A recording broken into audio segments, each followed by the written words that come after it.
Let's take a deep breath into the chest, into the upper belly, coming into the body. And as you feel into your body, if you will, just feel the sensation of the heart. We're working with the heart today. I've been sitting with just how potent gratitude is and how my brain is not wired to gratitude. And I have to consciously wire myself to gratitude. If you've studied Heart Math Institute, you know that by regulating our breath to coherent breath, right? By regulating our breath so that the inhale matches the exhale, we have a heart rate variability where the inhale spikes the heart and the exhale relaxes, slows it down. And that's actually what our heart rate is supposed to look like. It's supposed to look like an even inhale and an even exhale so that we have a heart rate variability, so that we're getting that spike and the calming. Isn't that fascinating to understand why we need that heart rate variability? But most of us are just like with this slow, like consistent non-breathing breath where we all kind of like are stabilized there. But the breath and the heart are absolutely connected, right? Like the heart and the lungs are right next to each other within the heart chakra.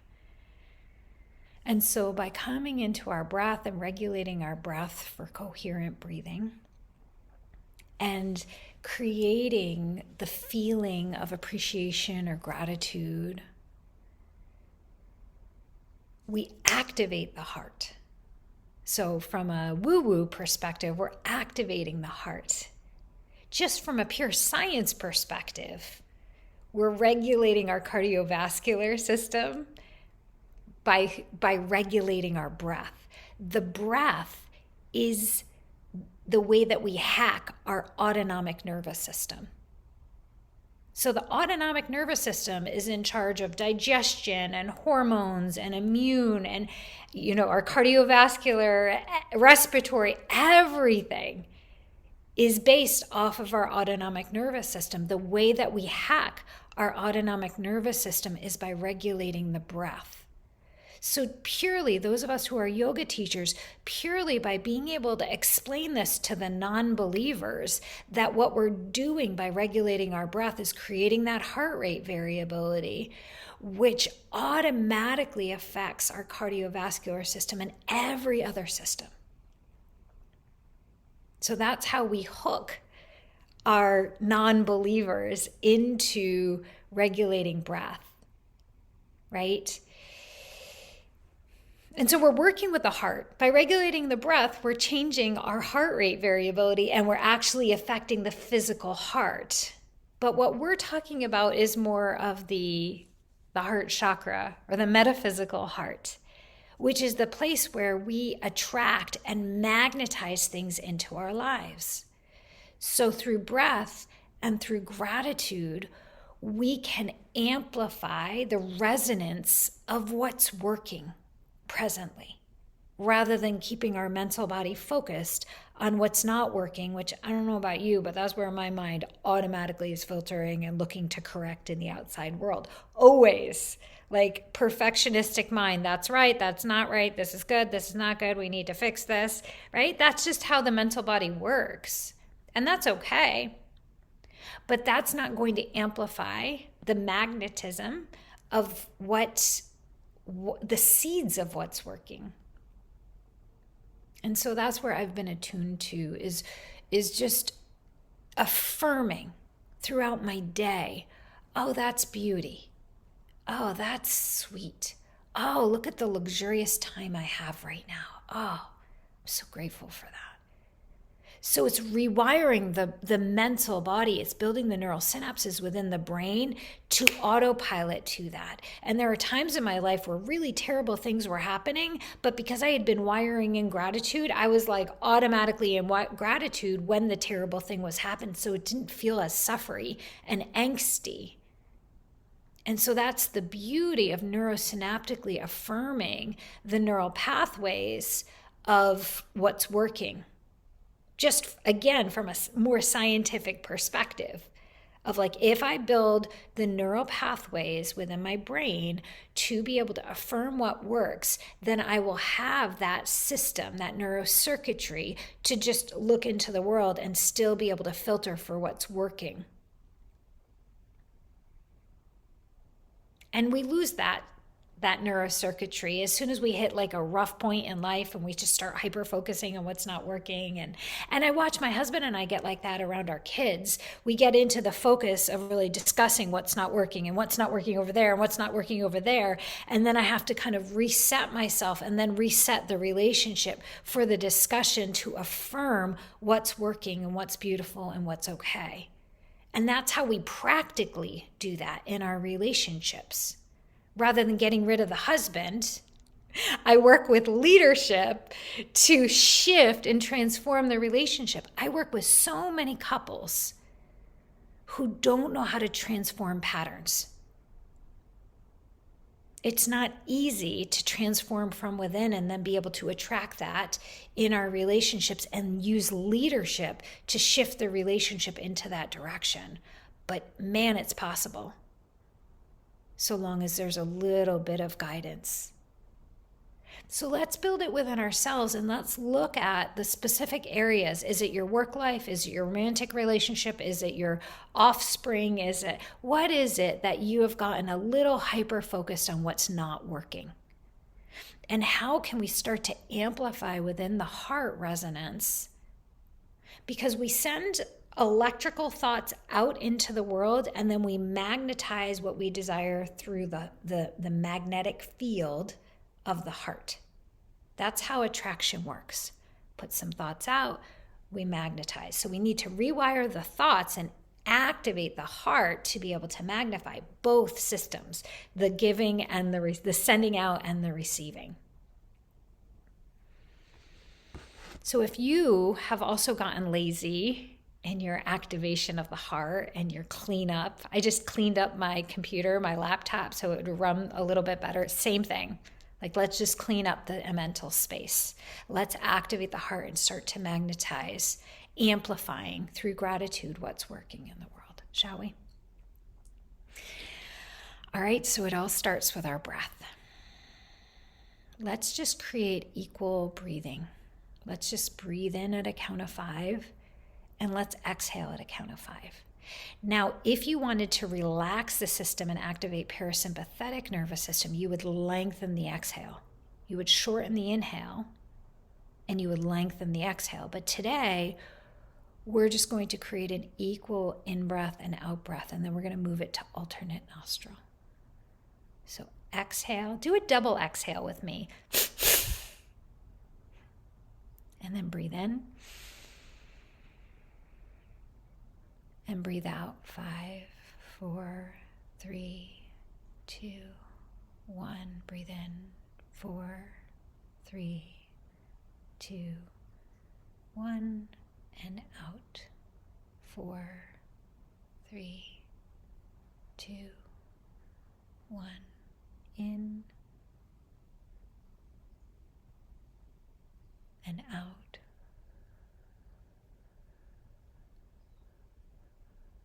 And in.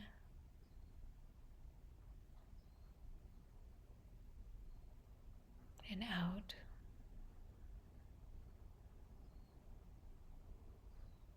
And in.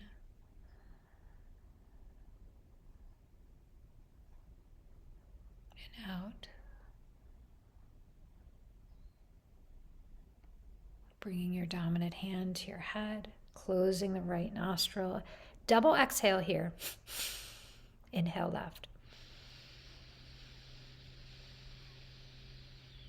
Close the left and exhale right. 5, 4, 3, 2, 1. Inhale for 5. Closing the right. Exhale left for 5. Inhale 5.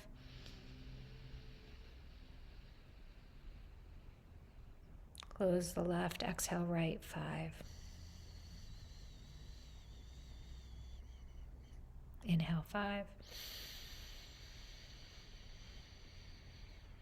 Close the right, exhale 5. Inhale left for 5.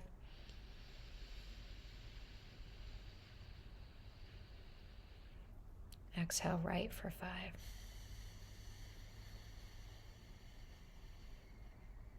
Inhale 5. Exhale right for left for 5. Last set. Inhale left for 5. Close the left, exhale right for 5. Inhale right for 5. Close the right, exhale left for 5.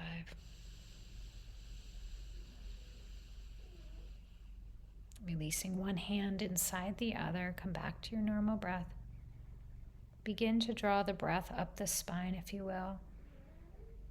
Just tracing the prana through the center of the spine to the third eye. Retain the breath for a moment at the space between the eyebrows. And as you exhale, just feel the light that built in the third eye trickle back down through the chakras to the base of the spine. Breathing the light up the spine to the third eye. Still 5-second breaths, and exhale back down the spine, circulating the light through the Sushumna Nadi, breathing up the spine.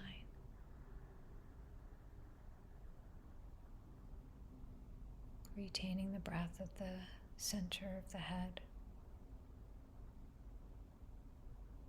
and exhaling down the spine.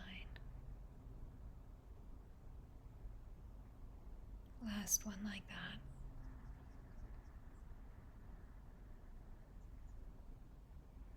Retaining at the third eye.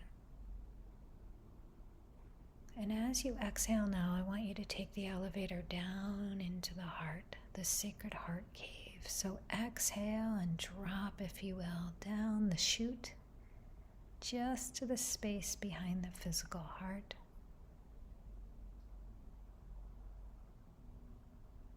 Good, and begin to walk into your sacred heart cave, whatever that looks like for you. The only constant is that soul flame that lives within your sacred heart space. Sacred fire pipes straight from the heart of the divine.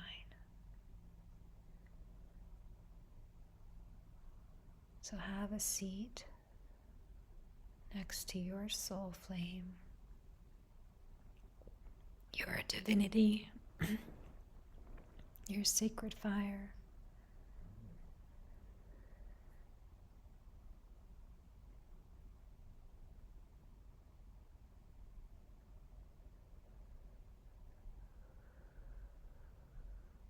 Allow yourself now in the third eye to envision all of the gifts within that one area of life that's been hard. Allow that light to amplify the goodness, the beauty, the strength that's come out of the difficulty.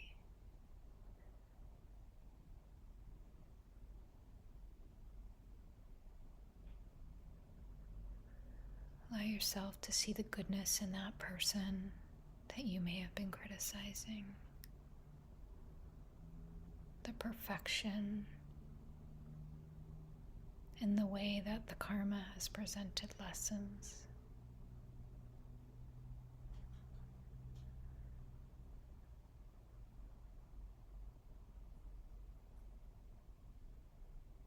Allow yourself to filter for what is working in that area of life.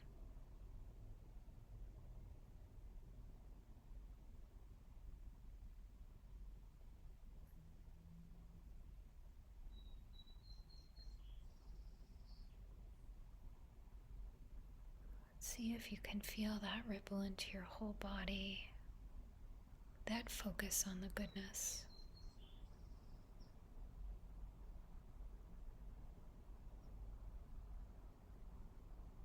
See if you can focus on a way that doesn't attach to it, but just celebrates it. Celebrates it as a temporary moment, expression.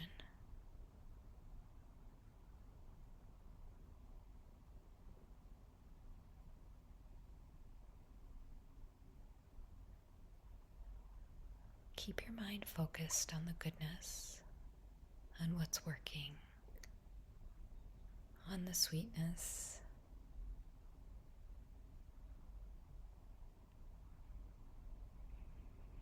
And allow the mind now to drift into the other areas where you can see the goodness, the beauty, the ease.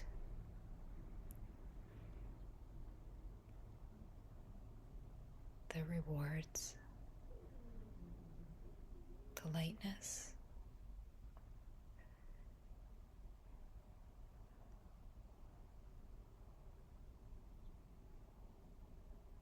The lessons, the growth.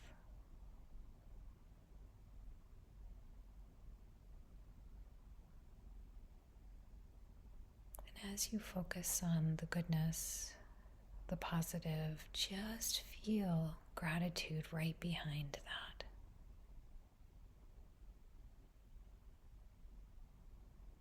Again, without the attachment, just pure gratitude, recognizing the temporary nature of everything, the dynamic nature.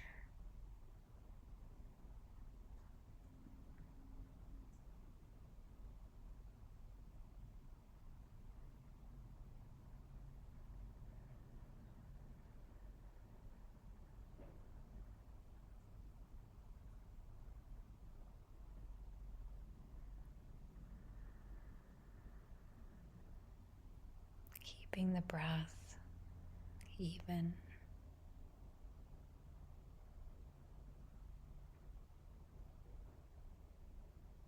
Keeping the mind focused on what's working.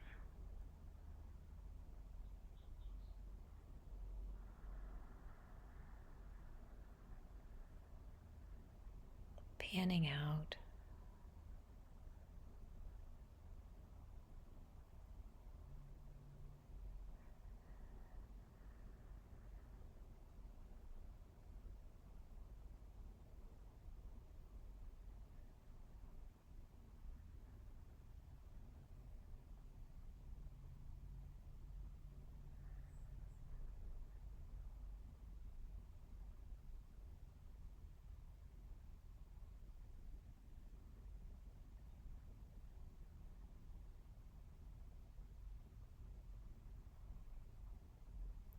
Feeling this sensation of the gratitude now in the heart and allowing the situations to fall away as you stay concentrated on the sensation of gratitude within the chest, within the heart.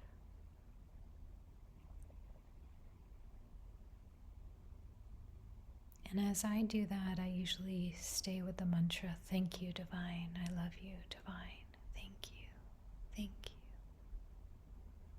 So whatever keeps the mind focused on gratitude in the heart, holding the sensation and the focus, one pointed focus.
Begin to feel yourself magnetizing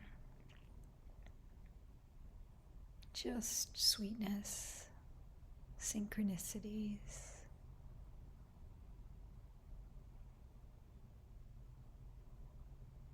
more goodness.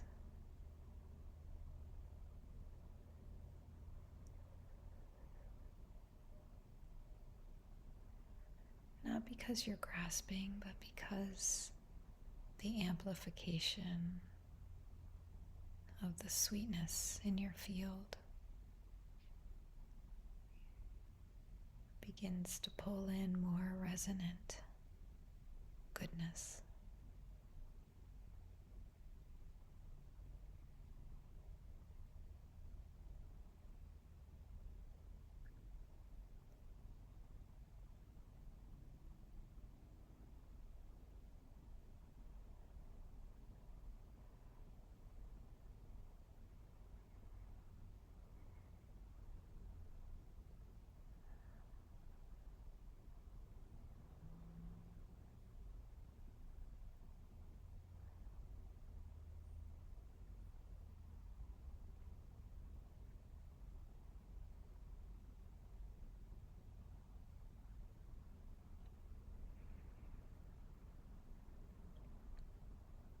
And as you anchor this in, feel it in your bones, your body.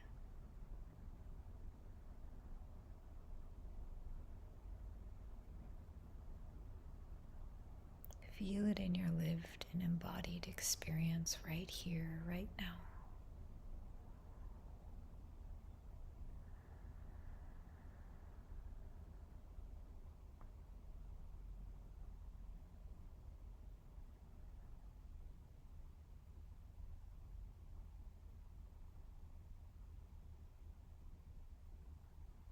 Recognizing that this is not magic, it's physics.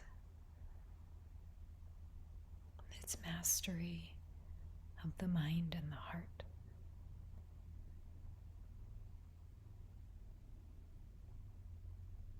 As you seal this into your field, seal it in by saying, and so it is, and so it will be, and so it is done. So it is done. And as you anchor that in, if you can also anchor in the acceptance of the ever-changing nature of the external. After contraction comes expansion. After winter comes spring. Trusting that whatever season you're in right now, there will be transition, shifts, changes.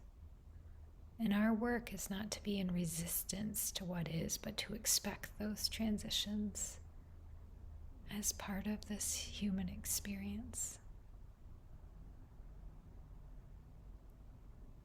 Recognizing that our biggest issue is when we want to come into this body and be happy all the time.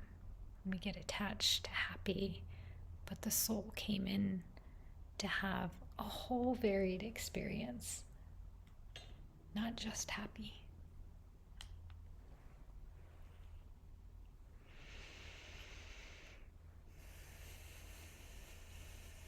And so it is.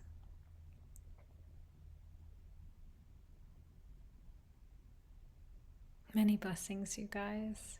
We are right here as we are in spring in a space where we're in Aries season, and there's so much opportunity to create with discipline. Not just manifest, pow, something out of thin air, but to systematically work toward that which we desire. That's the energy of what's happening right now. And that's where I'm focusing myself of like, okay, it's go time. Let's get clear. Let's create a systematic plan, execution, and sustained effort toward that which I keep saying a desire. So that's if you listen astrologically, what the message is, and I invite you into that alongside me as well. Namaste.